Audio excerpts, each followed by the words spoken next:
자, 226페이지 보면은 학습 적용에 보면은 거기 보면은 기독교 신앙의 중심은 부활이다 그랬습니다. 기독교 신앙은 부활이 만약에 없다면 아무리 뭐 요란하고 아무리 뭐 멋있고 뭐 엄청난 뭐 의미의 말씀을 읽고 가르침이 있어도 어때요? 소용이 없죠. 부활이 없다면 그냥 사망과 죽음으로 끝나잖아요. 여러분, 이 세상의 그 많은 종교를 보면은 굉장히 참 치밀해요. 불교도 뭐 얼마나 그 철학으로 따지면 불교 철학이 또 얼마나 깊습니까? 유교도 마찬가지고 힌두교도 그렇고 또 무슬림도 마찬가지고. 그러나 그들이 아무리 그 치밀하고 정교하고 또 뭐 대단한 어떤 교훈이 있다고 해도 그들에겐 부활이 없어요. 부활이 없단 말이에요. 온 세상의 종교가 설령 다 통합을 해서 하나가 된다고 해도 문제는 뭡니까? 기독교는 이 부활이 있기 때문에 다른 종교하고는 섞일 수가 없습니다. 근데 가면 갈수록 참 그 종교를 섞으려고 하는 그런 시도를 참 많이 하잖아요. 이게 참 위험한 거예요. 우리 기독교의 이 부활을 훼손시키는 그런 짓을 한 거란 말이에요. 그래서 우리는 이 부활에 대해서 분명하게 알아야 됩니다. 거기 보니까 필립 샤프의 그 교회사에서 인용한 그 부활에 대한 그 간략한 인용 문구가 있죠. 그렇습니다. 이 부활이라고 하는 것이 참 없다면 정말 이 기독교 역사 자체도 의미가 없는 거죠. 그래서 우리는 이 부활이 얼마나 참 중요하고 또 이 부활은 역사적 사실이라고 하는 거예요. 역사적 사실. 허구가 아니고 근거 없는 게 아니고 꾸며낸 것도 아니고 이 부활이라고 하는 건 분명한 사실이라고 하는 걸 꼭 우리가 명심해야 됩니다. 그래서 이 부활을 하여튼 부정하는 어떠한 가르침도 우리 인정해서는 안 돼요. 그러니까 우리 예수 그리스도의 부활을 만약에 믿지 않는다, 혹 그 사람이 다른 걸 다 믿어도 부활을 믿지 않으면 그 신앙도 왜 꽝이에요. 완전 꽝이에요. 그러니까 우리는 부활 신앙이 있느냐 없느냐가 우리 신앙이 어때요? 아주 핵심이 핵심. 그 불교는 그 승려가 죽으면은 뭐가 안 나오면 큰일 납니까? 사리가 안 나오면 큰일 나는 거예요. 그러면 이제 이 승려가 평소에 이게 보니까 이게 날라리였구만. 근데 과학자들이 그런 얘기 하더라고요. 사리는 누구나 다 나오는 거라고 하더라고요. 뭐 승려만 나오는 게 아니라고 하더라고요. 하여튼 뭐가 됐든 우리 기독교는 뭐예요? 부활신앙이었으면은 그냥 말짱 도루묵이에요. 뭐 동정녀 탄생을 믿건 기적이 다 믿는데 부활은 안 믿는다 그러면 끝이라는 거예요. 그만큼 부활은 중요한 거예요. 그리고 부활이 없다면 교회가 세워지지 않았어요. 문제는 결국 결정적으로 문제는 부활이 없다면 교회 자체가 세워지지 않았습니다. 그러니까 지금 교회에 존재 있다는 것 자체가 뭡니까? 부활은 사실이고 부활은 역사적인 사실이라는 거예요. 여러분, 예수님이 부활하지 않았는데 사도들이 뭐 미쳤다고 교회에 세우겠습니까? 뭐 하려고 세요? 쓸데없이 세워봐야 아무 소용도 없는 거. 부활이 있으니까, 그들이 부활의 목격자니까 그렇게 교회를 세우고 교회를 개척하고 교회를 그렇게 무너뜨리고 핍박해도 또 교회를 세우고 그 교회를 세우려고 온 세상을 그냥 그 험한 데도 다 들어가서 복음을 전하는 이유가 뭐겠습니까? 부활이 있기 때문에 그러는 거예요.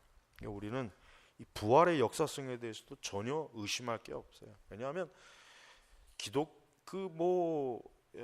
우리가 아는 바와 같이 이 예수 그리스도의 부활의 이것이 허구다, 이게 가짜다, 이걸 밝혀보려고 얼마나 많은 똑똑한 사람들이 달려들었지만 한 사람도 성공한 사람이 없어요. 한 사람도 부활이 거짓이다라고 밝혀낸 사람이 없어요. 왜? 사실이 아니니까. 오히려 그 부활이 거짓이다라고 증명하려고 했다가 반대로 부활은 참된 사실이구나. 부활은 진짜 이건 뭐 의심할 수 없는 진실이구나 하는 걸 오히려 믿으면 믿었지. 믿은 일은 생겼지만 부활을 역사적으로 이게 사실이 아니었다 이렇게 드러내는 거는 한 가지도 없어요, 역사 속에. 그러니까 이게 얼마나 이 부활이 역사성에서도 우리가 인정해야 된단 말이에요. 자, 역사적 견해, 그 지난번에도 뭐 설명을 했죠. 역사적 견해 몇 가지. 부활의 이게 지금 여기 나온 게 전부 다 그 자유주의 신학자들이 이 부활의 이 가짜다, 부활이 없는 거다 이렇게 이제 막 하려고 내놓은 하나의 그 잡동사니 이론들이에요. 그래서 뭐 사기설, 예수님의 시신을 훔치어서 감춰놓고 세상을 속였다는 이론, 그다음 기절설, 예수님이, 나는 이 기절설을 주장하는 사람들한테 꼭 이렇게 반박하고 싶어. 그럼 너도 똑같이 예수님과 똑같이 한번 채찍에 맞고 과시관을 쓰고 손과 발을 못을 받고 한번 똑같이 해서 네가 한번 기절하나 죽나 한번 보자. 네가 거기서 기절해서 살아나오면 내가 예수님 부활 안 믿을게. 난 그렇게 도전하고 싶어. 여러분, 그 예수님의 그 십자가 형벌을 받고 살아날 사람이 없어요. 어떻게 살아납니까 그게? 기절했다. 예수님이 생명이 끝나지 않고 기절했기 때문에 나중에 이제 다시 회복돼 가지고 제자들이 예수님이 부활했다 이렇게 이제 속였다고. 그러니까 기절설도 이렇게 환상설, 그리스도가 제자들의 상상 속에서 살아났다. 이건 더 황당하죠. 이건 아주 더 이 가설은 2세기 어느 이교도에 의해 고안되었다고 잡지를 감추었으나 19세기에 또 이 회의주의적 비평가들 사이에 급속도로 또 퍼졌답니다. 이게 여러분 이거 봐요. 그러니까 사람이 본성이라는 게요, 하나님의 사역을 의심하는 게 사람의 본성이에요. 믿는 게 본성이 아니라 안 믿는 게 본성이란 말이에요. 안 믿는 게. 그러니까 여러분, 우리 하나님의 말씀을 안 믿는 걸 사실 그게 자연스러운 거예요. 그게 사실은 정상이에요. 사실은 믿는 게 뭡니까? 그건 하나님의 성령의 특별한 역사입니다. 특별한 역사이기 때문에 믿는 것이지, 안 믿는 게 그게 진짜 뭐예요? 사실은 정상입니다. 이 타락한 자연인으로서는 그게 정상인 거예요. 그래서 우리가 이런 그 여러 하여튼 말도 안 되는 이런 아주 너무, 차라리 예수님이 부활했다는 게 훨씬 더 이게 보기 좋고 모양이 좋지, 사기설, 기절설, 환상설, 이건 오히려 더 조잡스러워요. 더 그냥 깨끗하게 예수님이 3일 만에 부활하셨다, 이게 더 믿을만하고 당연한 건데, 그렇게 그냥 안 믿으려고 막 애를 쓰잖아요. 자, 아더 핑크의 요한복음 강해 중에 부활하신 그리스도의 일부를 지금 여기 보니까 나와 있습니다. 참 귀한 강해 복음서죠. 그리스도의 부활은 하나님의 최초의 약속과 예언에 분명히 암시되어 있다. 그렇죠? 창세기 3장 15절에 원수가 그리스도의 발꿈치를 상하게 한 후 그리스도께서 뱀의 머리를 상하게 하시려고 그는 죽은 자 가운데서 다시 살아나셔야 했다. 그렇죠. 만약에 예수님이 죽은 자 가운데 살아나지 못했다면 결국은 마귀에게 진 거죠. 마귀에게 진 거란 말이에요. 결국은 노아의 방주가 심판의 홍수를 견디고 깨끗해진 땅에 이른 것은 이와 같은 대사건을 전조한 것이다. 이삭이 죽음에 넘겨진 후 사흘 만에 제단에서 구원된 것, 그렇죠. 성령께서 그를 죽은 자 가운데 도로 받으리라는 것, 이게 다 뭡니까? 모형론이에요. 모형론. 그러니까 구약에서 예수님을 모형하는 예표되는 그 지금 사건입니다. 또한 이스라엘 백성들이 유월절 양을 죽인 후 사흘 만에 갈라진 홍해의 마른 땅을 밟고 건넌 것, 그리스도인들이 그리스도와 더불어 다시 살아나는 걸 상징합니다. 또 요나가 3주야를 물고기 뱃속에서 지내다가 탈출한 것, 이것도 역시 뭡니까? 모형입니다. 예표예요. 예수님의 부활을 구약에서 하나님께서 아주 곳곳에다가 이렇게 예표로 이렇게 기록해 놓으신 거예요. 그러니까 이런 걸, 이게 결국은 뭐예요? 결국은 나중에 예수님이 부활했을 때 제자들이 그때 가서야 이 말씀, 구약의 이런 말씀을 그때 가서 깨달은 거예요. 그때 가서 이게 다 예수님이 부활하신다는 그것을 미리 구약 성경에서 알려준 거구나. 그걸 그때 가서 깨달으는 건 말이에요. 그래서 우리는 구약 성경에 이미 그리스도의 부활이 풍성하게 나타나 있다는 것을 우리는 구약 전체에서 아주 분명하게 볼 수가 있어요. 알 수가 있습니다. 그러니까 부활에 대한 예언이 이루어졌다는 걸 우리가 알 수가 있습니다. 자, 뒤로 넘어가서 네 번째, 그리스도를 통한 하나님의 구원 사역에 있어서 가장 중요한 것은 부활이죠. 그리고 이를 가장 잘 알고 있던 사람이 이제 사도 바울이죠. 바울은 예수님 믿는 자들을 막 핍박했던 그런 사람이다. 그러다가 다메섹에서 부활하신 주님을 만나죠. 만나서 그때서야 바울이 예수님을 믿은 이유가 뭐냐면 부활하신 주님을 친히 뵙기 때문에 바울이 믿은 거예요. 여러분, 우리가 바울이 그냥 단순히 환상을 보고 예수님 믿었다는 생각하시면 안 됩니다. 바울이 그렇게 오늘날 은사주의자처럼 멍청한 사람이 아니에요. 그죠? 뭐 기적이나 보고 환상이나 보고 이전에 믿을, 이게 아니란 말이에요. 바울은 진짜 예수 그리스도가 부활하신 모습을 보고서 바울이 완전히 어때요? 이성적으로, 합리적으로도 깨달은 거예요. 진짜 예수님이 부활하셨구나. 이거 기독교인들이 예수님 부활이라고 하는 게 이게 거짓말이고 사기인 줄 알았는데 진짜 예수 그리스도의 부활한 모습을 보고서 바울이 어때요?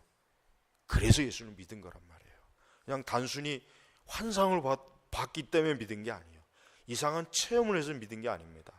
그것보다 더 중요한 건 진짜 예수 그리스도의 부활하신 모습을 봤기 때문에 바울이 믿은 거예요. 그래서 바울이 자기의 그 다메섹 도상에서의 그 결정적인 주님을 만난 사건을 두고 어때요? 잊지 않고 그걸 얘기하잖아요. 왜? 부활하신 주님을 거기서 뵙기 때문에. 그래서 바울 자신은 이렇게 그 밑에 이제 인용글 나오죠. 예수님이 이제 바울에게 네가 어찌하여 날 그렇게 핍박하냐? 내가 바로 네가 그렇게 핍박하는 예수다. 그 사도행전 9장 4절 5절 말씀. 바울이 이 예수님의 말씀을 듣는 그 순간 자기가 잘못했구나.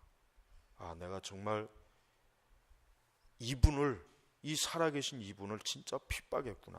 그러니까 바울이 거기에서 회심을 한 거란 말이에요. 그러니까 우리는 이 바울의 그 회심 사건이 단순히 그냥 어떤 신비한 그러한 어떤 체험 때문에 바울이 믿은 게 아니라 실제로 예수님을 만나고 그분에게서부터 말씀을 들었기 때문에 바울이 예수 그리스도가 어때요? 실제로 존재하시는 부활하신 분이라는 것을 이제는 의심을 할 수가 없는 거예요. 의심을 할 수가 없는 거예요. 의심을. 그러니까 엄밀하게 의미해서 사실은 바울도 뭐예요? 보지 않고 믿은 믿음은 아니에요. 엄밀하게 해서 바울도 예수님이 도마에게 그랬잖아요. 보지 않고 믿는 믿음이 예수님이 칭찬했는데 바울도 엄밀하게 얘기하면 보고 믿은 거예요. 보고 예수님을 보고 만나고 사실은 믿었기 때문에 바울의 믿음도 사실은 예수님이 더 칭찬하는 믿음은 아니지만 그러나 이제 바울이 하도 이제 강팍하고 또 이제 하나님께서 바울이 특별히 이방인의 사도로 세우려는 목적이 있기 때문에 바울을 어때요? 그렇게 만나서 그리고 또 뭡니까? 사도로 임명하잖아요. 사도로. 단순히 바울을 회심시키는 게 목적이지만 그것이 아니라 뭐가 바울을 사도로 임명하려고 한 거예요. 임명. 그러니까 바울이 그래서 사도가 된 거예요. 단순히 그냥 예수님이 바울에게 나타나서 내가 바로 예수다 이게 아니라 이제 그 바울을 이제 어때요? 이제는 사도로 하나님께서 쓰시기 위해서 주님이 바울을 직접 만난 거예요. 그리고 임명한 거예요. 그래서 바울이 사도의 정통성이 있다는 얘기가 왜 그렇습니까? 주님으로부터 직접 임명을 받았기 때문에 바울은 사도의 자격이 있는 거예요. 그러니까 바울의 사도의 자격을 의문시할 때마다 바울이 내가 다메섹 도상에서 그리스도를 만났다, 그분에게서 사도로 임명받았다는 것을 내세울 수 있는 이유가 바로 거기에 근거를 두는 것이란 말이에요.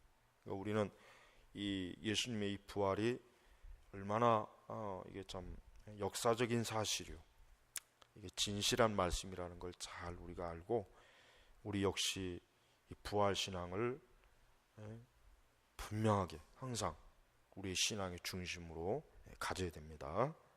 자, 기도하겠습니다.